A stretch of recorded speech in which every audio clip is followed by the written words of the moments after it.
Ya, oke. Selamat sore teman-teman. Selamat sore Indonesia. Ketemu lagi dengan saya Ino ya di edisi Mindset Trading Zero Market Indonesia. Jadi di edukasi kali ini kita akan membahas tentang sebenarnya yang cocok untuk menjadikan forex trading ini sebagai bisnis itu siapa gitu ya. Oke, kita langsung ke materi ya. Nanti kalau ada pertanyaan langsung aja bisa komen di bawah.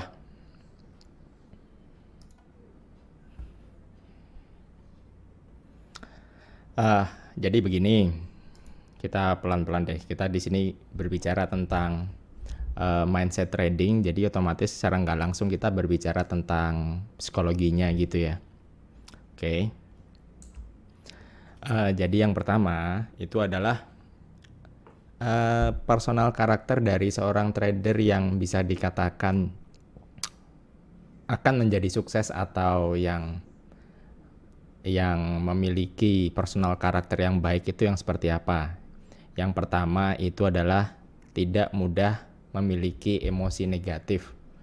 Jadi emosi itu kan ada dua ya, ada positif, ada negatif. Emosi positif itu seperti kayak gembira, merasa penasaran, ingin tahu gitu. Itu masuknya ke emosi positif.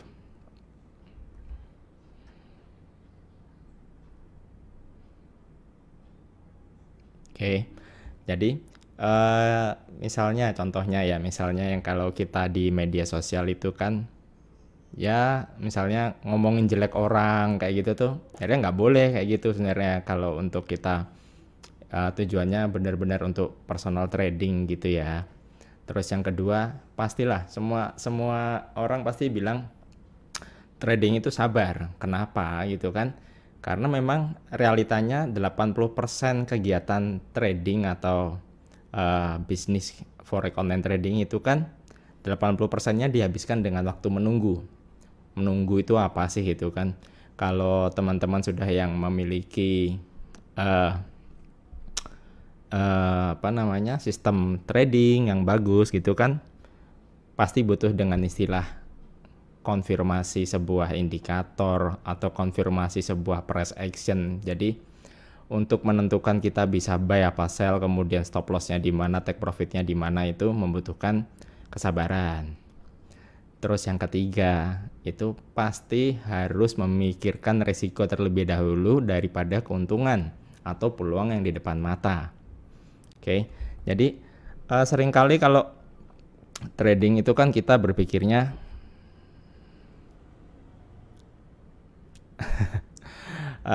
jadi kalau di trading itu kan sering kita berpikirnya entry buy gitu kan, atau entry sell. Begitu ada teman-teman yang ngasih sinyal trading itu kemudian kita lihat, kita ikut-ikutan, itu kan jangan seperti itu dulu. Jadi ketika kita melihat sebuah sinyal trading sekalipun yang diberikan oleh broker-broker gitu ya, itu kan kita harus menyaring dulu. Oke, ini dikatakan kita ada skenario trading di euro atau di pound sterling gitu ya. Yang jadi pertanyaan tuh kan kita harus memikirkan dahulu, Pak, Bu, itu kan Mbak, Sis, Om, Tante gitulah, siapapun. Ini stop lossnya di mana? Jangan bilang ditahan. Ditahan mau sampai kapan gitu kan? Kemudian yang keempat, memiliki alasan kuat dalam setiap pengambilan keputusan. Itu jelas. Jadi katakanlah kita entry nih, buy apa sell gitu kan, di emas atau di Bitcoin gitu kan, kita harus punya alasan kuat. Alasan kuatnya kalau dari sisi teknikal ya Anda harus jelas. Oh, karena sudah menyentuh sebuah support maka kita buy. Jika lo toh pun supportnya ketembus gitu ya, berarti kita pasang stop lossnya di mana nih? Kalau misal kita tipikal yang konservatif ya, jadi selalu masang stop loss gitu. Kemudian yang kelima ya, itu kita lebih mementingkan kebutuhan daripada keinginan. Jadi gini, realitanya kalau di market Indonesia, trader itu kan lebih suka dengan modal minimal daripada modal yang optimal. Saya nggak bilang maksimal loh ya, yang optimal. Jadi eh, teman-teman retail di bawah itu tuh yang sering saya temuin, ya saya lebih baik rugi $20 5 kali daripada $100 $100 satu kali. Itu realitanya gitu sih.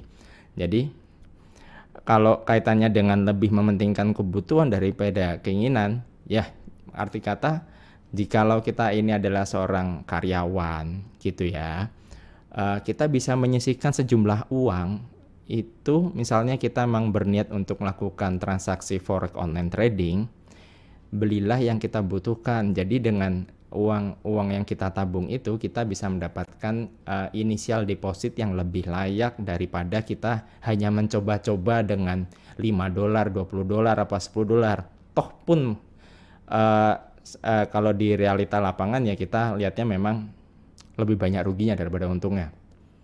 Mungkin dari beberapa teman-teman bakalan nyanggah, tapi ada kok yang modal $10 jadi $1.000. Ya ada, tapi apakah bisa dilakukan semua orang? Pertanyaannya kan itu. Dan yang pasti dipastikan tuh memang ya pasti lotnya gede-gede lah. Kalau dari $5 ke $1.000 atau $10 ke $1.000 itu kan sudah dipastikan lotnya gede-gede gitu ya. Apalagi kalau dalam waktu singkat, sangat singkat. Terus yang keenam, kita harus berpikir logik dan realistis. Jadi kalau saya ingin menghasilkan jutaan, saya juga butuh modal jutaan, bukan puluhan ribu rupiah gitu loh. Kemudian kalau realistis itu ya hendaknya kita kalau sebagai trader itu ya katakanlah kita dapat gain sebulan sekitar 10% sampai dengan 20% dengan inisial deposit yang layak, sebenarnya itu lebih dari cukup sebenarnya. Sangat lebih dari cukup. Karena kalau kita berbicara tentang trading di sini memang keuntungannya itu tidak terbatas, tapi kerugiannya juga berbatas sampai 100% modal Anda, tapi bukan serta-merta kita menjadi istilahnya all in gitu ya. Kemudian yang berikutnya itu kita mau terus belajar, pasti. Apalagi kalau untuk teman-teman yang masih pemula ya. Kalau teman-teman pemula itu kan harus banyak belajarnya, nggak bisa langsung bisa dibilang ya pengen langsung sukses gitu, nggak ada ceritanya, nggak ada cerita kita bisa sukses langsung dari trading gitu. Itu perlu belajar ya pastinya sih gitu. Kemudian punya good vibe itu gini, kalau di kamus saya ya, good vibe itu dalam kita menyikapi dalam keseharian, kemudian menyikapi suatu hal segala sesuatu lah gitu, itu jangan dikit-dikit ngeluh gitu ya, kemudian aduh kok susah ya, terus yang lebih banyak cenderung ke mengeluh sih gitu. Jadi pembawaan Anda itu juga bisa mempengaruhi tingkat keberhasilan Anda dalam mempelajari forex trading ini maupun dalam bisnisnya. Kemudian berikutnya itu mengenal kata cukup. Kata cukup itu bisa dalam bentuk kerugian. Katakanlah, oh kita hari ini kita udah rugi 5% nih dari equity gitu kan. Ya kita harus mengenal kata cukup. Ya sudah, kita akhiri dulu hari ini dengan minus 5%. Bukan kemudian hari ini harus dikejar atau berarti saya besok harus ada gain 7%. Jadi jangan pernah merasa ada kata harus, karena dalam forex trading itu untuk kita yang retail trader ya, bukan yang under company gitu, tidak ada istilah target-targetan. Jadi kalau katakanlah hari ini atau minggu ini kita minus 5%, kemudian kita baru mau trading lagi di 2 minggu ke depan pun itu juga tidak ada masalah apa-apa. Seperti itu. Tidak ada yang mengharuskan Anda untuk selalu trading, intinya gitu aja sih kalau di kancah retail trader ya. Kemudian kita berbicara tentang personal mindset. Personal mindset dalam forex online trading, kita harus tahu satu hal dulu. Yang pertama, bisnis apapun itu pasti mengandung resiko ya. Nggak ada bisnis yang tidak mengandung resiko gitu loh.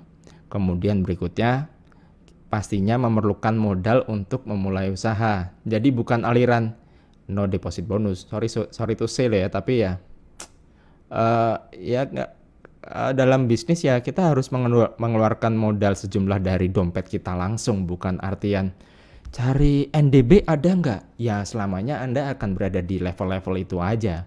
Selamanya maksudnya. Ya dulu saya juga pernah ngalamin ambil NDB dari broker gitu ya. Toh pun saya ngambilnya cuma 1 kali dulu sekitar tahun 2011 lah, itu ada broker A itu nawarin NDB 5 euro. Tapi bagi saya itu nothing, maksudnya ya lu nggak kemana-mana men gitu loh. Nggak bisa kaya dari situ gitu loh. Kalau mau menghasilkan hasil yang layak ya kita harus mengeluarkan modal gitu loh. Dan yang ketiga nih yang lagi happening di luar sana itu kan ada robot trading auto sultan gitu. Nggak ada istilahnya kayak gitu. Sejak kapan ada orang istilah trading auto sultan tuh?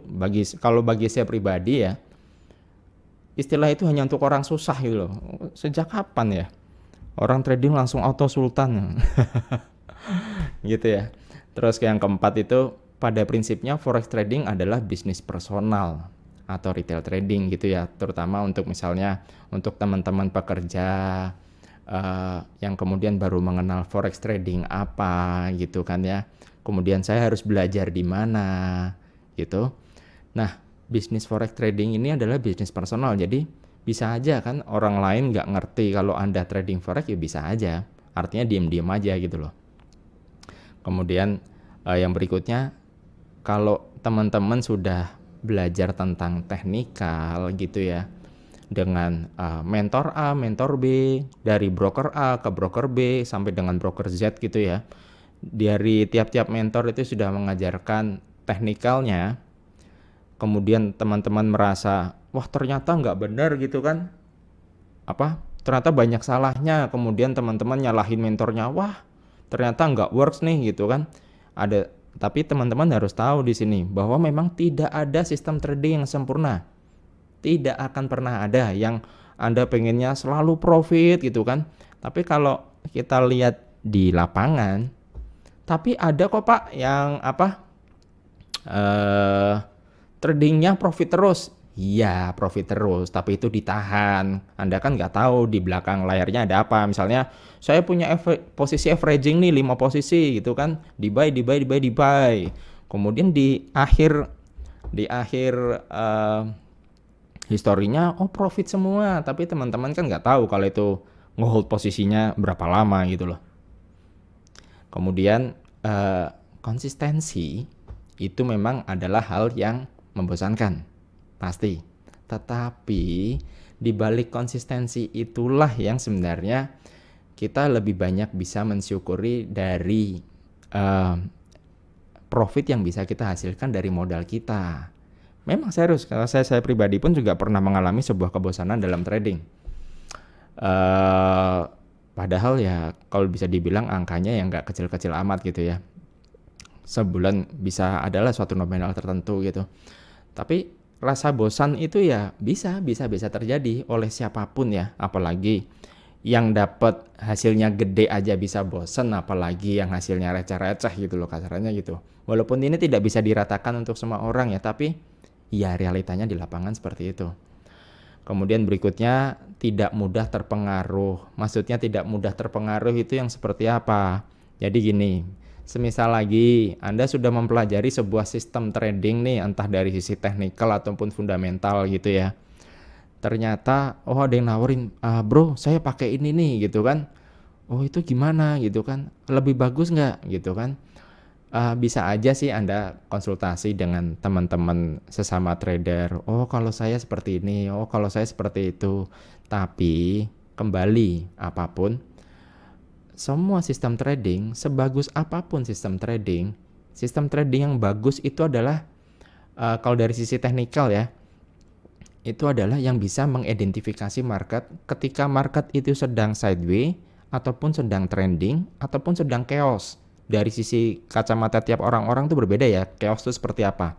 Chaos itu mungkin ada yang bisa mengartikan tidak jelas batasan mana support resisten, itu juga bisa seperti itu. Nah kalau sedang melihat market yang seperti itu, kita harus gimana? Ada satu posisi yang bisa diambil. Apa coba?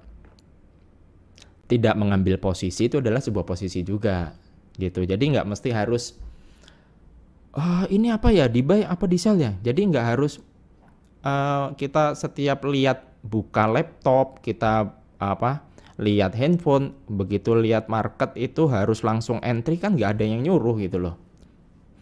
Oke.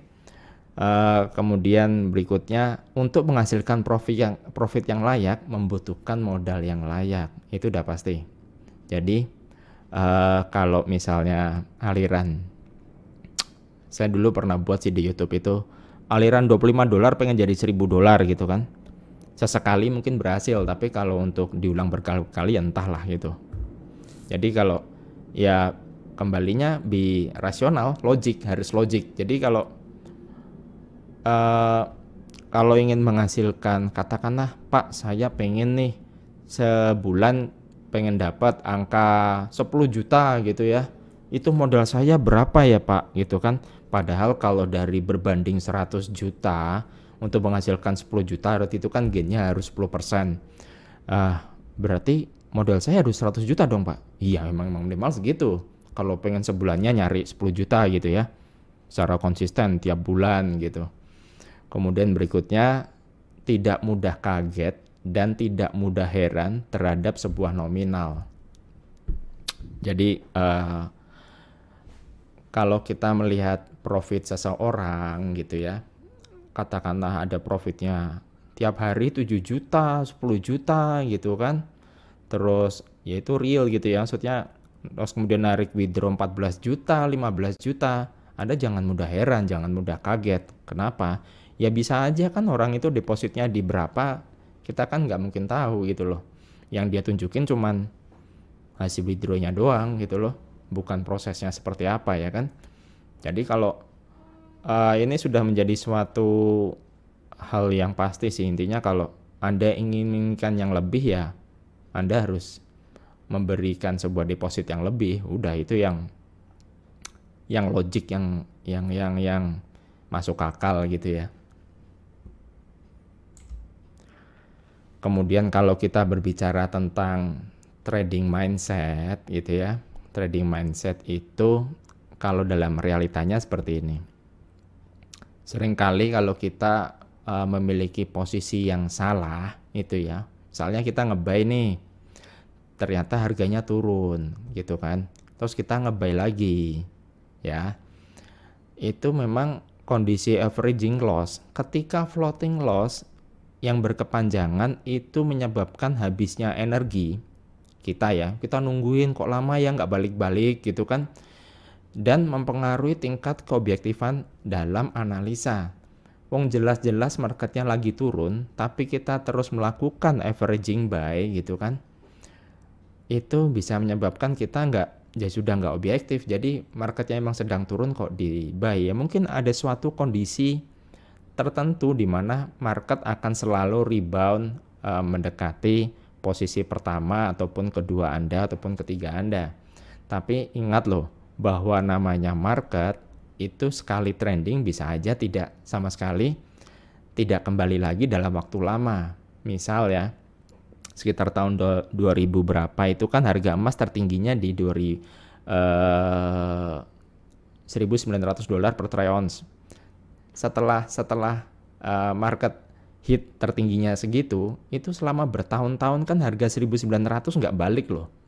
Itu realitanya. Jadi kalau sepengalaman saya pribadi sekalipun ya, averaging loss itu sebenarnya sangat tidak disarankan sih. Kalau mau ya averaging profit. Nah kalau untuk yang tema itu nanti ke depan kita bakalan bahas kok. Averaging profit itu memungkinkan. Kemudian yang berikutnya adalah namanya peluang itu akan selalu ada di hari-hari berikutnya. Jadi katakanlah kita cut loss. Oh ya cut loss sekarang gitu kan. Memang sih hal tersulit dalam trading bahkan bagi saya pribadi sekalipun adalah kita harus mau menerima realita bahwa posisi kita salah, ya udah itu aja.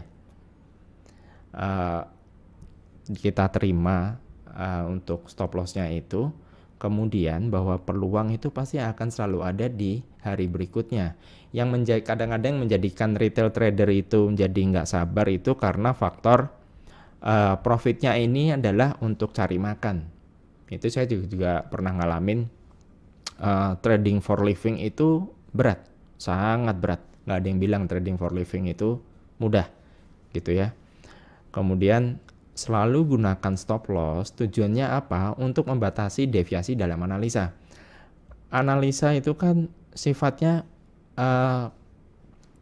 dari perspektif kita ya, dari tingkat keobjektifan kita gitu loh dalam menilai market.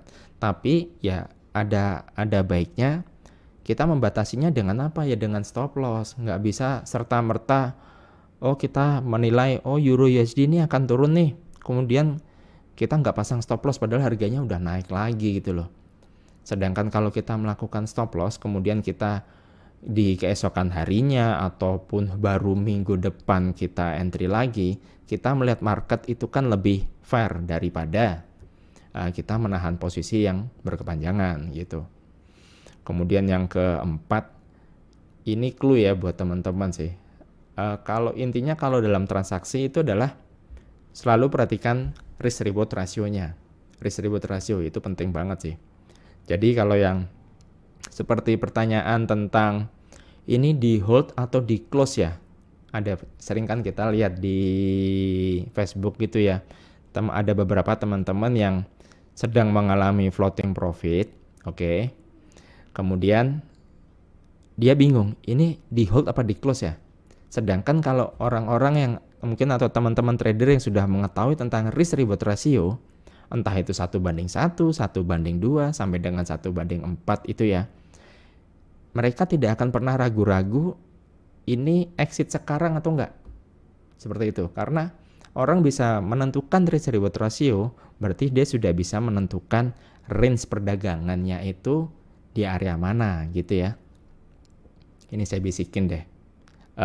Soal Fibonacci, semuanya jawabannya ada di sana sih kalau ingin berbicara tentang risk reward ratio. Kemudian ya berikutnya, mensyukuri bisa bertransaksi nilai kontrak yang besar hanya dengan margin yang rendah. Seperti yang pernah saya jelaskan di beberapa webinar yang lalu ya, yaitu tentang konsep dasar dari forex trading itu kan 3 hal, yaitu contract size, leverage, dan margin. Itulah yang namanya forex online trading. Kalau teman-teman bisa mengetahui nilai kontraknya ya, nilai kontrak ya nggak akan pernah merasa kok kecil banget ya profitnya gitu kan.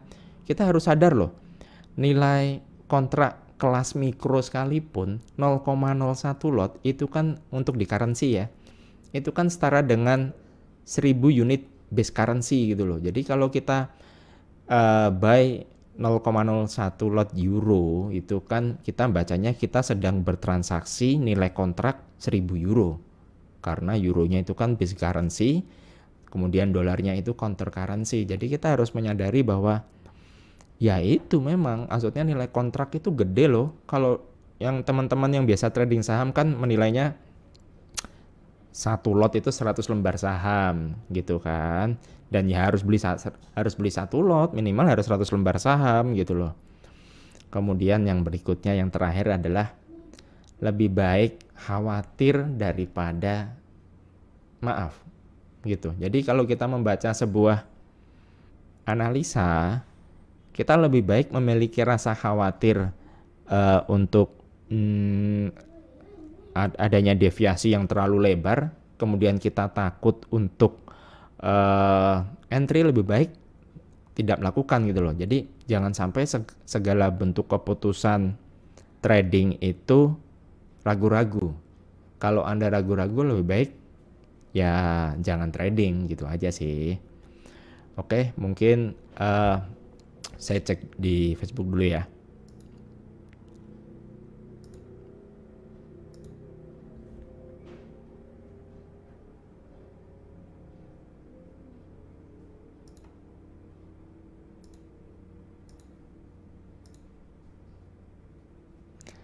Oke, mungkin untuk edukasi kali ini tentang mindset trading di zero market ya. Saya tutup dulu kali ini. Terima kasih atas waktunya teman-teman. Selamat sore. Jangan lupa buka puasa, oke?